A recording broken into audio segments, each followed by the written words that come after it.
Good morning. This is Dr. Sharon Carlton, and I am here to teach a little bit on Kahoot. I know some people are familiar with Kahoot, but I just wanted to make sure I highlighted some great features that are available. First, I'm going to start sharing my screen, and I'm going to start from the slides, and then from that point, we will move on into the rest of the presentation. All right, so the first thing we're going to talk about is what is the purpose of Kahoot? It is a way to gamify, and gamify is really a concept that came from a book that was published about 2015, and it was called Culturally Responsive Teaching and the Brain. And the author was Zaretta Hammond. She was trying to discover ways to close the achievement gap. And in her work, she was able to locate several different ways to do that. And one way is to gamify. Gamifying also engages students and it builds relationships. So that's an awesome thing. But it also, using this app called Kahoot, um, or even the website, you're able to provide students with visual, musical, rhythmic, interpersonal, intrapersonal, using the challenge feature, and the verbal linguistic students receive that support they so richly need. Now, these are some great things that it allows you to do as far as its uses. You can use a Kahoot to quiz students. You can use it to pre-assess, to review for a test or a quiz. You can leave it as a sub-plan assignment. You can do the challenge assignments, and the challenge can be used different ways. Some people may use it for their students that are more advanced, so they can be self-paced, but also they may use it for students who need to be able to take a longer time to complete an activity. So I'll talk a little bit more about that later. Also, you'll see that students that, when you're doing the actual Kahoot, there's a way for the computer to keep certain things logged, like student difficulties, whatever questions they have a hard time with. There's a report that will show you that.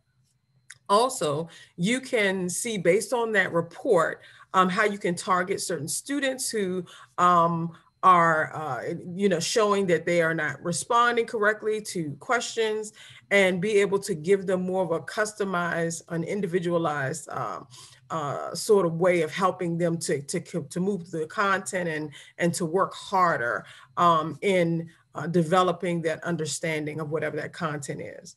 Also, it helps with reteaching if you find that a majority of the students are getting responses wrong, because that's one of the difficult questions that shows up, and that's usually what it calls it. That is where you can take those questions and try to figure out whether you'd like to create another Kahoot from them or something else, okay? The other thing is Kahoot is an awesome tool, and you would be signing up as a teacher if you have not already signed up. And you would go straight to the Kahoot website, which is www.kahoot.com. And there you would actually be prompted once you go to create an account, you would be prompted to fill out some personal information, create a username for yourself, a password. You would put a picture there if you'd like, and then you'd also set up some other general settings so that you can get preferred items like areas of interest and things like that. Also, the dashboard. So once you have created your account, you will land on the dashboard. That is where you will see a lot of these different options and buttons. So you'll see the share button, the create button, my Kahoots section, which will show you the ones you've created, as well as the ones that you have made your own. And I'll show you how you're doing that type of thing. the latest reports, as far as, remember, those difficult questions, analytical report. That is what this is. Also, you have a news section, and then there'll be a menu at the very top left-hand corner. There will be 3 lines that will let you know that's the menu section. You can click there and you'll see all of the other options. Then you'll see on this right side here, there's some more buttons. So you have collections button. You can create a collection of Kahoots. And I would say you would use that more for if you are trying to create a unit worth of Kahoots and you wanted those Kahoots to stay in one place. You could put them in there and have them as a whatever the unit is called. Then you can have you can also see that there's top picks. So based on some of the things you've probably selected in the past, depending on what you've been doing, it will create a section that will give you items that are top picks for you. So the computer will locate some things that it thinks would be very interesting to you. Also, you'll see there discover Kahoots. That is a way in which you will be able to find Kahoots that are shared with everyone. And then also your interest section will be also on this dashboard. The next thing you'll see here is the collection feature. Like I was telling you before, the collection feature is really important because what you can do is you can organize your Kahoots with a unit name, and that unit name will help you to know what all of those Kahoots are related to. So if it's unit 1 and it's called blah blah blah, you give it that name, and it will have that sectioned off as a collection, and then all you need to do is just add to those collections using your Kahoot or the Kahoots that have been created and shared. So it's up to you on that one. Now, the other thing you want to look at is discover Kahoots or discover. Depending on where it is located on the actual website, you will see either discover Kahoots if it's near the top pick section. But if you go to the menu, you'll see discover instead. So that's why I have that. But also you'll see here, there are 2 options that you can do when you find that you want to go to the shared items. So when you discover Kahoot, these are shared Kahoots that people have already created. And I will show you how wonderful the selection is that you have, because it's a database full of all of these different ones that have already been created, that you can simply either, look at each question and say, oh, I love it, and you keep it the way it is, or not. So this is what this first one shows, the option for duplicating that particular presentation and using it without doing any edits or changes. Now, the second option is that you would duplicate it, but you'd edit it. So you may alter questions, you may delete questions, you may add questions. So either or, you are going to be going through to do that. The other thing you'll see here is that in the Discover Kahoot continued here, you'll see that there's a way for you to go to the Discover Kahoot. You'll go to the search area. You're going to actually type in the keywords you're looking for. You press enter, and then you can look through and select the game. Once you've selected the game, then you can decide whether you want to duplicate the actual item and then edit, or just duplicate and use it. But also you can add questions at any point. There is an added feature where there's a button you can press for question bank, and you can actually search for a question, and it will already have one in there sometimes, and it will show you the options that were used. If you like those options, you select that question with those options, and they will put it inside of the presentation. The other thing you'll see here is that you have an option of being able to import using a spreadsheet. So you can simply type into the Kahoot template, because it's already on the website. Whenever you want to do that option and you click the import spreadsheet, it will give you the area where you will see the template. You click the template for Kahoot, and then you start entering your information. You delete the other stuff you don't want after the fact. But at this point, you would leave what they already had there, so that you could have a model as to what goes there, right? Okay, now let's go to our next slide. The challenge. So I was telling you about the challenge before. This is the first area you will see once you go to where you're trying to go to the challenge Kahoot. So there's a part on the left side of the screen you will see that is going to show the word challenge. You can click the challenge. I'm sorry, not the challenge. Let me go back. I want you to go to the share. The share will actually give you this selection box here.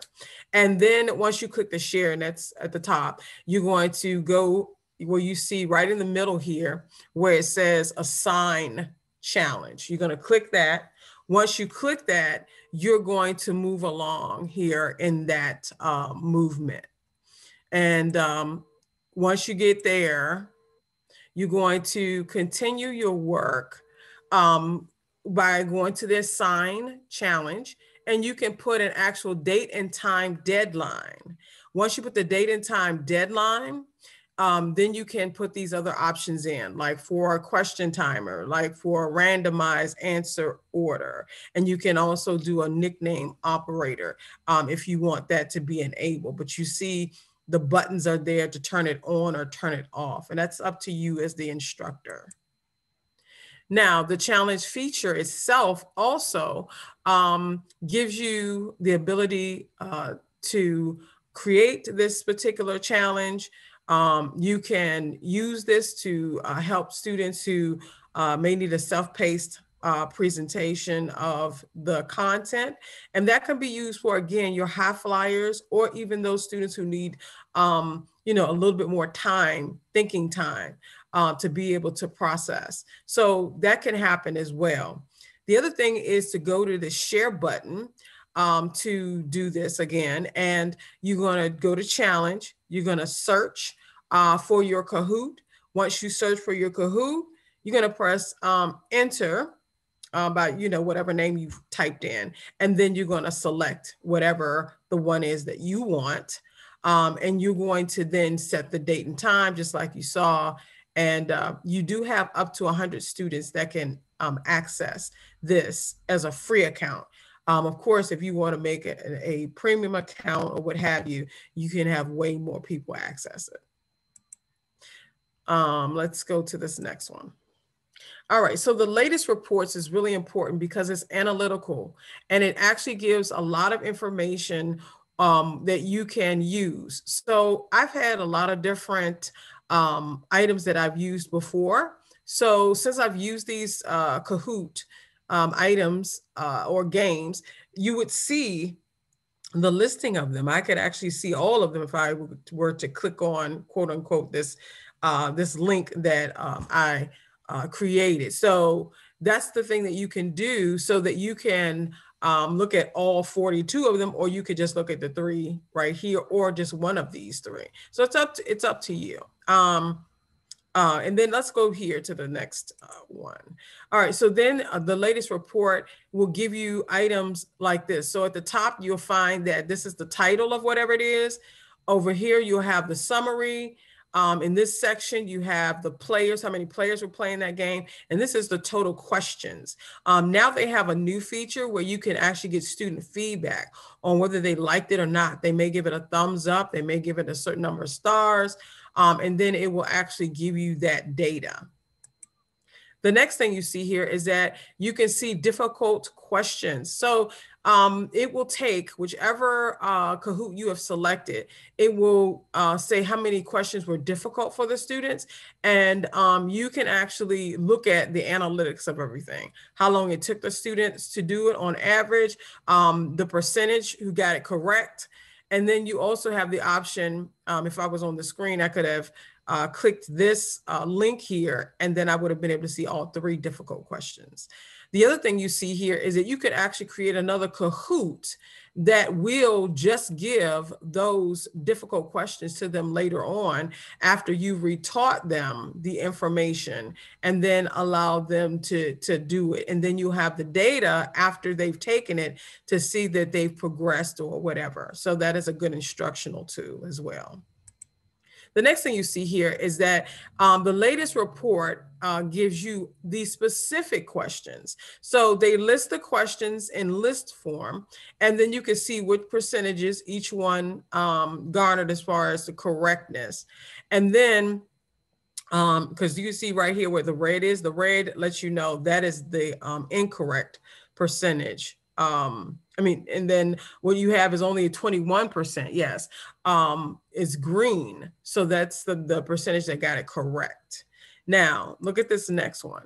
This next screen shows you a bigger expanded version, which actually gives you the question, what were the actual selections that they could do and who did what? So you can look at how long the bar is to see that's more kids that did that particular one wrong. So there may be some clarification that you need around this.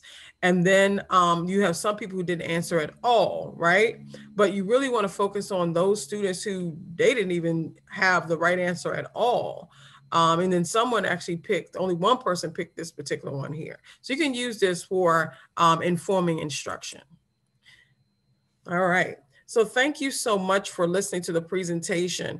If at any time you need more assistance in terms of working around Kahoot, there's some awesome features I'd love to show you live. So please make sure that you get in touch with me by email to request any assistance for Kahoot.